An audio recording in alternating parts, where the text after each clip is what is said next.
नमस्कार दोस्तों, स्वागत है आपका हमारे चैनल उत्तम जी की कहानियां पर, जहां हम लेकर आते हैं सच्ची घटनाओं पर आधारित सबसे रहस्यमयी और रोमांचक कहानियां। आज हम आपके लिए लेकर आए हैं एक ऐसी मर्डर मिस्ट्री जिसने पूरे भारत को हिलाकर रख दिया था। डांसिंग ऑन द ग्रेव, एक ऐसी कहानी जो 32 साल बाद भी उतनी ही खौफनाक और चौंकाने वाली है। शकरेह खलीली की हत्या, उसके पीछे का साजिशकर्ता और वो सबूत जो 30 साल बाद सामने आया। क्या आप सच्चाई जानने के लिए तैयार हैं? डांसिंग ऑन द ग्रेव 32 साल पुरानी मर्डर मिस्ट्री की कहानी। उन्होंने एक महिला की 3 साल पुरानी हत्या की गुत्थी सुलझा ली है। पुलिस कमिश्नर ने आज हमसे, मीडिया से, मुलाकात की, जिसकी वजह से मुझे ऑफिस पहुंचने में देर हो गई। 28 मार्च 1994 को देर रात बेंगलुरु के एक न्यूज़रूम में प्रवेश करते हुए यह बात रिपोर्टर ने अपने ब्यूरो चीफ से कही। जब रिपोर्टर ने केस से जुड़ी और जानकारी दी तो ब्यूरो चीफ ये आकलन करने की कोशिश करने लगे थे कि ये स्टोरी कितनी बड़ी है। शहर में नए आए इस रिपोर्टर ने कहा, वो मैसूर के दीवान की पोती है। रिपोर्टर ने जवाब दिया, सर मिर्जा इस्माइल। सर मिर्जा इस्माइल 1926 से 41 तक न सिर्फ मैसूर के दीवान थे जिन्होंने बेंगलुरु और मैसूर को सजाने का काम किया था, बल्कि उन्होंने किले के बाहर जयपुर भी बनाया था। उन्होंने 1942 से 1946 के बीच पर्यटन के लिए बुनियादी ढांचा बनाने का काम भी किया। पाकिस्तान के प्रति अपने लगाव को लेकर निजाम के साथ मतभेद हुआ, जिसके चलते हैदराबाद के दीवान 1947 से 48 के रूप में उनका करियर समाप्त हो गया। ये पहली बार था जब हमें पता चला कि दीवान की एक नवासी थी जिसका नाम शाकिरा खलीली था। उनकी शादी पहले भारतीय विदेश सेवा के एक अधिकारी अकबर खलीली से हुई थी, जिन्होंने ईरान और ऑस्ट्रेलिया जैसे देशों में राजदूत और भारतीय उच्चायुक्त के महत्वपूर्ण पद संभाले थे। वे मिडिल ईस्ट के भी एक्सपर्ट थे। पुलिस ने बहुत गर्व से यह घोषणा की थी कि उन्होंने उस 3 साल पुरानी गुमशुदगी की शिकायत को सुलझा लिया है जो शाकिरा की बेटी सबा खलीली ने दर्ज करवाई थी। पुलिस कमिश्नर पी कोदंडारुमैया ने उस रात इस रिपोर्टर को बताया था, पहली बार मैं इस महिला से तब मिला था जब वो गुमशुदगी की रिपोर्ट पर कोई कार्रवाई न करने के चलते पुलिस पर चिल्लाते हुए मेरे ऑफिस में आई थी। शिकायतकर्ता सबा खलीली ऑफिस में पहुंचकर जोर से चिल्लाने लगी और उसके बाद पुलिस कमिश्नर पी कोदंडारुमैया और दूसरे स्टाफ के सामने रोने जोर जोर से लगी थी। एक बार शांत होने पर उन्होंने अपनी मां की कहानी सुनाई और बताया कि वे पिछले 3 साल से उन तक पहुंचने के लिए कितनी कोशिशें कर रही हैं।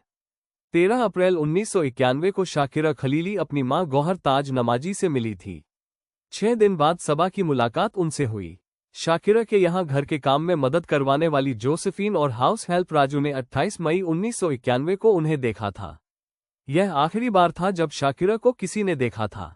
अपनी मां तक पहुंचने की जो कोशिशें सबा कर रही थी उन्हें रोकने का काम स्वामी श्रद्धानंद उर्फ मुरली मनोहर मिश्रा ने किया। शाकिरा ने अकबर खलीली को तलाक देने के बाद श्रद्धानंद से शादी की थी। जब भी वे मुंबई से फोन करती तो श्रद्धानंद उन्हें कोई न कोई कहानी सुनाने लगते। कभी वे कहते कि शाकिरा बड़े हीरा व्यापारी की शादी में शामिल होने गई हैं तो कभी कहते कि वो अमेरिका के एक मशहूर अस्पताल में गई हैं, या कभी ये कहानी सुनाने लगते कि बहुत सारी प्रॉपर्टी होने के चलते उन्हें आयकर विभाग से डर है और वे सामने नहीं आना चाहती। सबा को श्रद्धानंद पर शक होने लगी और उन्होंने अपनी मां के लापता होने के लिए उन्हें जिम्मेदार मानना शुरू कर दिया। पिता अकबर खलीली से तलाक के बाद सबा इकलौती बेटी थी जो अपनी मां से मिलने के लिए अक्सर बेंगलुरु आती थी। शाकिरा ने श्रद्धानंद से शादी करने के बाद अपनी 4 बेटियों और अपने परिवार से नाता तोड़ लिया था। रामपुर की बेगम ने जब श्रद्धानंद को खलीलियों से मिलवाया था, तब श्रद्धानंद उनके रिचमंड रोड स्थित बंगले में रहने आ गए थे, क्योंकि वे संपत्ति के मामलों को देखते थे और उनकी संपत्तियों से जुड़े कुछ मामलों को भी सुलझा चुके थे। श्रद्धानंद जानते थे कि शाकिरा को एक बेटा चाहिए और वह ऐसा करने के लिए पागल है। उसने दावा किया कि उसके पास ऐसी कुछ शक्तियां हैं जिससे यह संभव है। गुमशुदगी की शिकायत की जांच तब आगे बढ़ी जब पुलिस कमिश्नर पी कोदंडारुमैया ने इस मामले को सीसीबी, सेंट्रल क्राइम ब्रांच, को सौंपा। कोदंडारुमैया द्वारा मामले को सीसीबी को सौंपे जाने के बाद ही आगे बढ़ी। आपकी टीम में से किसने इस मामले को सुलझाया? इस रिपोर्टर से फोन पर बातें करते हुए पुलिस कमिश्नर पी कोदंडारुमैया इस सवाल पर खूब हंसे और कहा, मीडिया में आपके बाकी साथी मुझे मार डालेंगे। उस वक्त कोदंडारुमैया के सहकर्मी प्रेस कॉन्फ्रेंस की रिपोर्ट लिख रहे थे। सीसीबी टीम सुराग की तलाश में काफी समय से मेहनत कर रही थी। पुलिस कांस्टेबल महादेव को पुरानी और आजमाई हुई एक तरकीब सूझी। कोदंडारुमैया ने रिपोर्टर को बताया, वो शाकिरा के घर में सहायक को शराब पिलाने के लिए ब्रिगेड रोड पर स्थित एक मशहूर जगह ले गया। उन दिनों वहां देशी शराब बेची जाती थी जिसे अर्क कहा जाता था। इसके बाद हमारी टीम इस मामले में साफ हो गई कि इस मामले में श्रद्धानंद शामिल हैं और हमने उन पर नजर रखनी शुरू कर दी। काफी शराब पीने के बाद राजू ने पुलिस कांस्टेबल महादेव को बताया कि बंगला के पीछे एक छोटे से घर के बेडरूम के आगे जमीन पर एक गड्ढा खोदा गया। इसे इस तरह से बनाया गया था कि इसमें पानी भरा जा सके। इसके बाद शिवाजीनगर में एक बड़ा बक्सा बनाकर घर में लाया गया। इस बक्से में पहिए लगाए हुए थे ताकि उसे एक जगह से दूसरी जगह आसानी से ले जाया जा सके। राजू ने सालों बाद एक सहयोगी को बताया था, मैंने गेस्ट हाउस से उस बॉक्स को लाने के लिए 4 आदमियों को बुलाया था। जांच अधिकारी वीरैया ने इस रिपोर्टर को बाद में बताया था कि श्रद्धानंद ने सेंट मार्क्स रोड पर स्थित बैंक के लॉकरों तक पहुंचने के लिए जनरल पावर ऑफ अटॉर्नी का इस्तेमाल किया था जो उसे शाकिरा ने दी थी। वीरैया ने बताया, वो कई बार बैंक गया।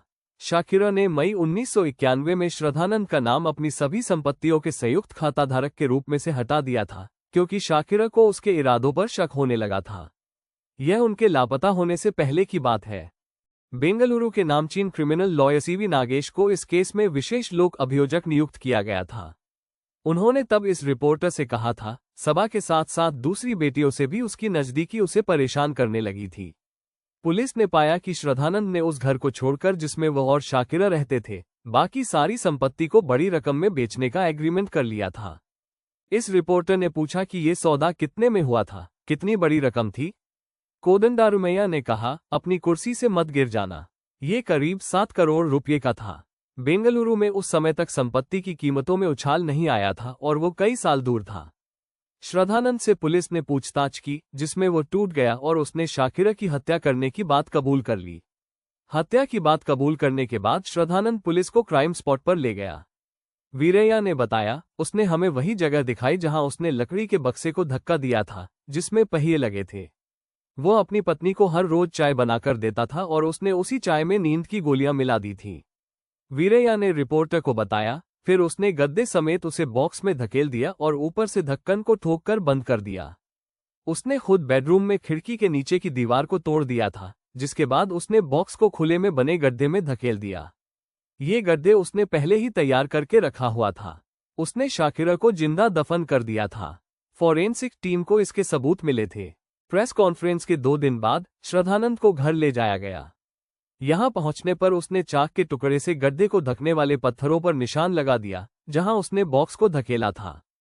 पुलिस टीम ने बॉक्स को हटाया और खोपड़ी के साथ कंकाल को उसमें पाया। पहचान करने के लिए ये फॉरेंसिक साइंस लेबोरेटरी (FSL) के लिए एक महत्वपूर्ण साक्ष्य था। क्रेनियोफेसियल तकनीक की मदद से शाकिरा की एक तस्वीर को खोपड़ी के ऊपर लगाया गया। इस तस्वीर को परिवार के सदस्यों और दूसरे लोगों ने प्रमाणित किया था। वो वास्तव में शाकिरा ही निकली।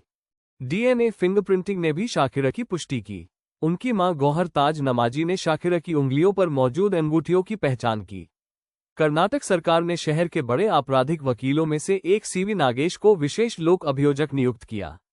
सत्र न्यायालय ने 21 मई 2005 को अपना फैसला सुनाया। नागेश ने पत्रकारों से उस दिन कोर्ट के बाहर बात करते हुए कहा, न्यायाधीश ने अभियोजन पक्ष की ओर से दी गई दलीलों को स्वीकार करते हुए आदेश दिया है कि अभियुक्त को मृत्युदंड दिया जाए। यह मेरी मां की मौत का मुआवजा नहीं है, लेकिन मैं अपनी मां को वापस नहीं पा सकती।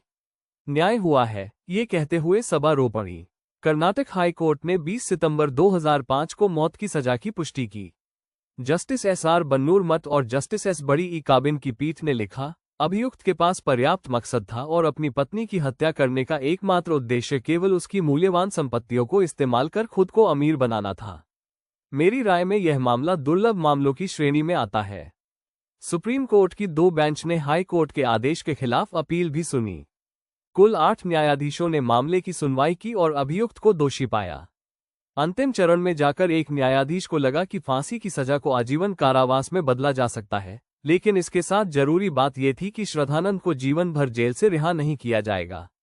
श्रद्धानंद के फिर से अस्थायी पैरोल पाने के प्रयासों को भी 3 दिन पहले सुप्रीम कोर्ट की एक बेंच ने खारिज कर दिया था, जिसमें justice KM Joseph, BV Nagarathna और आशानुद्दीन अमानुल्लाह शामिल थे। शाकिरा खलीली की कहानी को अब एक OTT प्लेटफॉर्म पर क्राइम डॉक्यू सीरीज में बनाया गया है। ये थी डांसिंग ऑन द ग्रेव की सच्ची और रहस्यमयी मर्डर मिस्ट्री। 32 साल पुराने इस जुर्म ने जो सवाल उठाए, वो आज भी इंसाफ और इंसानियत को झकझोरते हैं।